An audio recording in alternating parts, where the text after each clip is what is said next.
Hoy os traigo no una película sino 5, van enumeradas además en números romanos. Se trata de la saga de Rocky, tal y como habéis leído ya en el título, una de las más célebres y taquilleras de la historia del cine, que se hizo entre los años 1976 y 1990. En rigor no son 5 películas, son 7, porque ya en este siglo se han hecho otras 3, pero estas 3 últimas ya van sin numeral. En 2006 recuperaron el personaje de Rocky con una película titulada Rocky Balboa, coincidiendo con el 30º aniversario de la primera, y luego ya posteriormente, hace poco tiempo, en 2015, arrancó una nueva saga, un spin-off que dicen los aficionados, centrado en el personaje de Donnie Creed, que es el hijo ilegítimo de Apollo Creed, el primer y más celebrado rival de Rocky en la primera y en la segunda de las películas. Pero estas 3 últimas se salen de la serie original y entran en nuevos terrenos. Rocky Balboa es una recapitulación a 30 años vista, en la que Sylvester Stallone nos obsequia con un combate de boxeo a punto de cumplir, preparaos, los 60 años de edad, tal cual, tenía 59 cuando hizo la película. Así que mejor ciñámonos a la saga canónica, la de los 5 Rockys, que van desde el estreno del primero en el mes de noviembre de 1976 hasta el estreno del último. Esto fue en el mes de noviembre de 1990. Si las queremos ver seguidas, necesitaremos pues un montón de tiempo. Tranquilamente, si paramos a comer, aproximadamente el día entero. Una tarde, después de comer hasta por la noche nos puede aguantar, pero ya entrada la noche. Necesitaremos casi 9 horas, así que estamos ante una miniserie de esas que están tan de moda ahora en televisión. Si la partiésemos en 8, nos quedaría aproximadamente, pues 8 capítulos de 1 hora más o menos, pero no olvidéis que son películas, no capítulos de series de televisión. Hay que verlas en una tras otra, pero en formato película. Bien, toda la saga cinematográfica empieza con una primera película en la que el productor ensaya si la cosa funciona o no. La primera de Rocky funcionó muy bien, costó menos de $1 millón y recaudó $225 millones en todo el mundo. Se llevó además 3 premios Oscar de la Academia. Los 3 sin duda merecidos, es una buena película. Se llevó los Oscars de mejor película, de mejor director y de mejor montaje. La verdad es que no estaba nada mal para una simple película de boxeo que cuenta como un boxeador de Filadelfia disputa el campeonato mundial, el de los pesos pesados exactamente, pero no se trata de un boxeador cualquiera, sí, un boxeador triunfador que esté a punto de llegar ya a la cima. No. Rocky es en origen un boxeador de medio pelo, un muerto de hambre de Filadelfia que tiene que trabajar para un mafioso local cobrando deudas por los muelles de la ciudad. La historia, la verdad, es que tenía fuerza y Sylvester Stallone, un actor bastante desconocido, que en aquel entonces tenía 30 años, se mete muy bien en el papel, entre otras cosas porque lo escribió él. Antes de Rocky, Sylvester Stallone todo lo más que había hecho era interpretar papeles menores en series de televisión y como extra en el cine. Así que la historia de Rocky y la de Stallone se solapan una sobre la otra. En buena medida, Stallone se lo debe todo a Rocky. Bueno, todo no, porque después ha hecho muchas películas, algunas con mucho éxito, pero él no hubiese llegado a ser lo que fue sin Rocky. Es decir, sin ese papel y esa película nunca hubiera llegado a ser uno de los actores más famosos de la historia. Pero claro, la carrera de un boxeador y la de un actor son muy distintas. La del actor es bastante más larga y no le dejan a uno la cara como un mapa varias veces al año. Así que tras el éxito de la primera película, los productores pensaron en estirar el chicle todo lo que fuese posible. En el año 79, habían pasado solo 3 años desde la primera, anunciaron el estreno de la segunda parte de Rocky. Lo tenían fácil porque en la primera el boxeador disputa, pero no conquista el título mundial de los pesos pesados.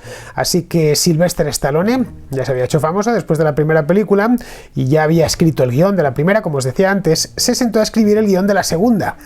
Pero un largometraje es eso mismo, largo. Tiene que durar como poco pues 1 hora y media, y todos los encantos del personaje ya se habían descubierto en la primera, así que tocaba recrearse en ellos, con algo más de dinero, eso sí. Rocky 2 costó $7 millones frente a $1 millón, algo menos de $1 millón que costó la primera, y había que rematar la faena con algo importante, con un gran final, un combate de boxeo entre los mismos púgiles que la primera parte, pero esta vez con Rocky ajustándose al final el cinturón de los pesos pesados, que es lo que quedó pendiente en la primera. Esta de Rocky 2 es una película mucho más previsible, pero la verdad se deja ver. Pierde toda la magia o parte de la magia de la primera, y como al director que era ya el mismo Stallone. La primera la había dirigido Avildsen, pues el director quería hacer una película larga, quería que fuese un largometraje, como os decía antes, y le faltaban metros de película para llegar a las 2 horas. Lo que hizo fue tomar mucho metraje de la primera, que en aquel entonces era una auténtica sensación mundial. Recordemos que al respetable público del año 79, del año 80, 81, era un público ayuno de internet y de YouTube, y no le importaba ver de nuevo los highlights de la primera Rocky, así que no hubo demasiados problemas. Bien, con Rocky 2 debió concluir esta saga, hubiera sido un broche bonito, dejarlo todo ahí. La historia de un pobre diablo de Filadelfia, tipo noble y obstinado, que con algo de suerte y mucho de resistencia, porque Rocky si algo es resistente, llega a ser campeón del mundo de boxeo. Y así hubiese sido, es decir, lo hubiesen dejado ahí, de no haber funcionado en las salas de cine. Pero lo hizo. ¿Y de qué manera lo hizo? En el primer fin de semana de exhibición recaudó casi 7 millones de dólares, es decir, lo mismo que había costado producirla. A partir de ahí, Rocky 2 ya fue todo sumar, hasta llegar a los 200 millones que recaudó en los cines. El cine es un arte. Eso está claro, es una forma de expresión y todo lo que nos dé la gana. Pero antes de nada es un negocio. El productor invierte el dinero en una película, como podría hacerlo en cualquier otra cosa, no sé, en bienes raíces o qué sé yo, en fundar una empresa naviera para transportar contenedores por el mundo. En suma, que el productor mete ese dinero para recuperarlo con su preceptivo interés. Las 2 películas de Rocky habían sido muy rentables. Su interés era muy alto, eran una máquina de hacer dinero. Por cada dólar invertido se obtenían muchos más, así que fueron de cabeza a la tercera entrega, a la que titularon, sin demasiada imaginación, Rocky 3. Los fans del personaje y sus andanzas boxísticas no tuvieron que esperar mucho, tuvieron que esperar menos que la anterior ocasión. En mayo de 1982, es decir, 2 años y medio después de la segunda, ya estaba en las salas el tercer Rocky, con un cartel en el que vemos a un Stallone triunfante, musculoso y aceitado. Aquí la historia original ya se les había agotado, Rocky ya era campeón del mundo, era un tipo de la ficción, quiero decir. Era campeón del mundo en el cine, en el mundo real Stallone era un tipo como Rocky, famoso, rico, respetado y querido por sus paisanos de Filadelfia, al menos Rocky, porque Stallone es neoyorquino. Y no solo por los paisanos de Filadelfia, que ahí es todo un personaje, sino también por el mundo entero. Ojo, dentro de Filadelfia, a Rocky la que más le quería era su mujer, personaje fundamental en estas películas, Adrian, una italoamericana. Talia Shire es la protagonista o la que interpreta este papel, que había estado ya en El Padrino. Pues bien, esta mujer, Adrian se llama, que en la primera película trabajaba en una pajarería y por la que Rocky sentía un amor profundo, puro, impropio por lo demás, de los pecadores años 70, adquiere un papel todavía mayor en la segunda y lo tiene también en la tercera y lo seguirá teniendo hasta prácticamente el final. Bueno, de hecho, hasta el final, hasta de las 5, el papel de Adrian es fundamental. En Rocky 3 nos volvemos a encontrar con Rocky, algo más famoso, algo más rico, bueno, bastante más famoso y bastante más rico, pero esta vez el antiguo rival, Apollo Creed, este con el que empezábamos, se ha convertido en su mejor amigo, y entre ambos planean plantar cara a un tal Clubber Lang, un boxeador negro con cresta que sacudía con gran destreza en el ring, o bueno, por decirlo en palabras propias de la calle en Madrid, que daba hostias como panes. A Clubber Lang lo interpreta un actor muy querido por los niños de mi generación, Mr. T, que cosechó fama por este papel en Rocky 3 y sobre todo por dar vida a M.A. Baracus en la serie El Equipo A, lo que le permitió dejar de ser un villano, el villano que había interpretado en Rocky 3, y transformarse en un héroe. Bueno, Clubber Lang, aparte de repartir que daba gusto verle, era un tipo mal encarado, egoísta y pendenciero. Es decir, era justo lo contrario que Rocky. Era no sé, en cierto modo era el anti-Rocky, de ahí que los espectadores le agarrasen ojeriza desde su primera aparición en pantalla y contasen los minutos para que Rocky le partiese la cara. Y se la partió, claro. Se la partió bien, además, que para algo el guión y la dirección corrieron a cargo de Stallone, a mayor gloria del propio Stallone. Con Rocky 3 todo lo que se podía decir del personaje ya estaba dicho, no había mucho más que rascar, a lo sumo no sé, buscarle nuevos retos con rivales cada vez más extravagantes.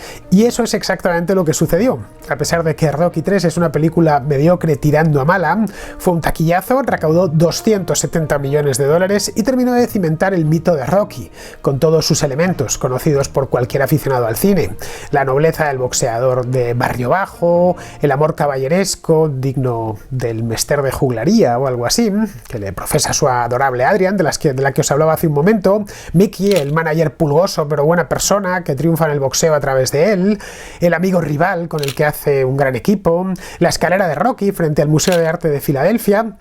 Vamos, que se podía continuar con la historia. ¿Qué digo que se podía? Que se debía continuar con ella, porque Rocky era como una caja registradora para United Artists, que era en ese momento la productora de la película, y también para el propio Stallone, que se hizo muy rico gracias a la interpretación 5 veces seguidas en los años 80 de Rocky, bueno, entre los 70 y los 80.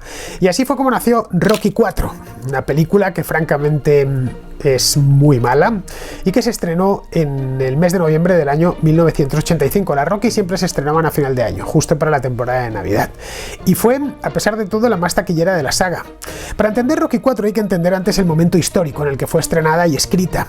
En 1985 la Guerra Fría daba ya sus últimos coletazos y aunque acababa de llegar Mikhail Gorbachev al Kremlin, el mundo acababa de salir de un periodo especialmente tenso entre las dos potencias, los años 82, 83, 84, mientras estaba Andropov y Chernenko. Los malos rusos se llevaban bastante en el cine y estaban además muy estereotipados. El ruso era un tipo implacable, insensible al dolor, ligeramente fanatizado, que naturalmente se la tenía jurada a América. Pues bien, eso mismo era el rival de Rocky en la cuarta entrega de la serie, un mendrugo soviético llamado Iván Drago, que interpretaba el actor sueco Dolph Lundgren. La mujer de Drago, una tal Ludmila, era la danesa Brigitte Nielsen, a quien Stallone se andaba beneficiando entre escena y escena. Un mes después de estrenar la película se casaron, pero la cosa no duró mucho, año y pico, una cosa así. Stallone le sacaba a Nielsen casi 20 años y además Nielsen no era muy buena actriz. Bueno, era de hecho una actriz pésima. Se llevó el galardón a peor actriz en los premios Golden Raspberry, es decir, los premios Frambuesa de Oro, que se entregan todos los años en Estados Unidos. Stallone, por cierto, también se llevó la Frambuesa de Oro a peor actor por esta película. Ojo, no ha sido la única, las colecciona. Tiene un total de 10, a modo de reconocimiento por su contribución a las malas películas y las peores interpretaciones. Los organizadores de estos premios, de los Golden Raspberry, le concedieron en 1999 el galardón al peor actor de todo el siglo XX. Ojo, y la cosa estaba bastante competida, No sé si lo hubiese conseguido la Frambuesa de Oro al peor actor del siglo XX de no haber hecho Rocky IV en 1985. Rocky IV es un tostón de principio a fin, a caballo entre el videoclip musical y la serie de televisión ochentera, pero serie de televisión ochentera de la serie B, no el equipo A. En fin, que no me quiero detener mucho porque es que tampoco hay nada que contar de esta película. Y además, si me detengo en Rocky IV, lo más que me va a suceder es que empiece a sonrojarme. Lo único bueno que tiene esta película, esta cuarta entrega, es la duración. Como no había de dónde sacar, pues Stallone, que era director y guionista, por supuesto, dejó el metraje en solo 90 minutos, lo cual, para qué negarlo, se agradece bastante. Con Rocky IV todos dieron por hecho que Rocky se había acabado. Más no se podía pedir al personaje. Había salido de la miseria, había ganado el campeonato del mundo, lo había retenido durante años frente a rivales como el infame Clubber Lang, y a modo de guinda había ganado la Guerra Fría él solito. Además, Rocky se estaba haciendo viejo, tenía ya casi 40 años en Rocky IV. Y a esa edad, por mucho que se entrene uno y por muy depurada que sea su técnica, pues no puede ya medirse con un veinteañero ambicioso. Pero Rocky IV fue como el gordo de la lotería, recaudó más de 300 millones de dólares. Y claro, pues había que probar suerte una vez más. Ese fue el origen de la última de la saga, Rocky V, que llegó a los cines en el año 1990 con Stallone convertido ya en un cuarentón y en una celebridad mundial. El problema era qué más le podía pasar a Rocky que interesase a la audiencia. Ya se había dicho todo sobre él. Stallone se sentó de nuevo a escribir, que para algo era el guionista de las 4 anteriores, y parió un guión simple y previsible, en el que simplísimo y previsibilísimo, en el que Rocky está ya retirado de los rings y se mete a manager. Pero claro, Rocky de manager retirado, con 45 años, a ver, eso no daba para una película, al menos con Rocky como protagonista. En una película de boxeo el protagonista debe de ser el boxeador, no quien le entrena, por muy Rocky que sea o que se llame. Pero claro, los años pesaban y además no quedaban rivales de altura. Después de haber nada menos que ganado la Guerra Fría contra Víctor Drago, pues era difícil encontrar haber ganado a Apollo Creed, a Clubber Lang. ¿A quién más podía ganar Rocky ya, más con la edad que tenía? Así que Stallone reduce de nuevo a Rocky a la pobreza y le devuelve al barrio de Filadelfia de donde había salido, para poner un poco de sal en el guiso, con resultados desastrosos, todo se ha dicho.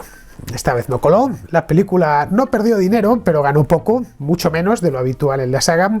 Costó producirla 42 millones de dólares y recaudó 119 millones. El público al parecer salía espantado de las salas y no se la recomendaba a los amigos. Una película de boxeo en el que el boxeo se ve solo a través de la televisión que tiene Rocky en casa y cuyo punto álgido es una pelea callejera a puño desnudo, pues la verdad, no parecía algo demasiado atractivo. El cine, no lo olvidemos, cuesta dinero al que hace la película y al que va a verla, porque tiene que pagar la película de alguna manera. En 1990 no existía Netflix ni nada parecido. Si uno quería ver una película, pues tenía que pagar antes de entrar en la sala y no era barato. O si prefería esperar unos meses, pues tenía que pagar por el alquiler de la cinta en el videoclub. Así que no quedaba otra que cortar la saga ahí mismo, y es donde se cortó. No hubo ya un Rocky 6. Bueno, hubo un Rocky 6, pero no se llamó así. Acabó la saga hasta 16 años después, hasta el año 2006, cuando decidieron resucitarla con una nueva película, ya desprovista de número, aunque manteniendo todo el universo extendido de Rocky. Se titula, como os decía al principio, Rocky Balboa, y es mucho mejor que Rocky 5, que Rocky 4. Pero como os digo, no forma parte de la saga canónica, por eso no la he incluido. Hoy, para ver Rocky no hace falta ir al cine, podéis verlo en DVD, por ejemplo, los 5 Rockys canónicos y los que han venido después, por supuesto. La última también creo que está en DVD, Creed 2 se llama. Pero si queréis comprar las películas, las tenéis en estuches bien bonitos si sois aficionados al boxeo o nostálgicos simplemente de aquella época. También podéis verla a través de Amazon Video, que es donde las acabo de ver yo, las acabo de revisitar porque había visto las 5 en su momento, las vi durante la semana pasada, vi las 5 seguidas, una cada día de la semana, lunes, martes, miércoles, jueves y viernes. Rocky 5 me tocó el viernes, así que despedí la semana de muy mala manera. Eso sí, empezó bien porque Rocky 1, la primera, está bien. Llevaba muchos años sin verlas y aunque conocía bien la historia, nunca había hecho una integral que te permite adquirir algo así como una visión de conjunto de toda una película. Si estáis suscritos a Amazon Video, os recomiendo que hagáis lo mismo, solo os quitará 8 horas y pico y al menos las 2 primeras partes las disfrutaréis.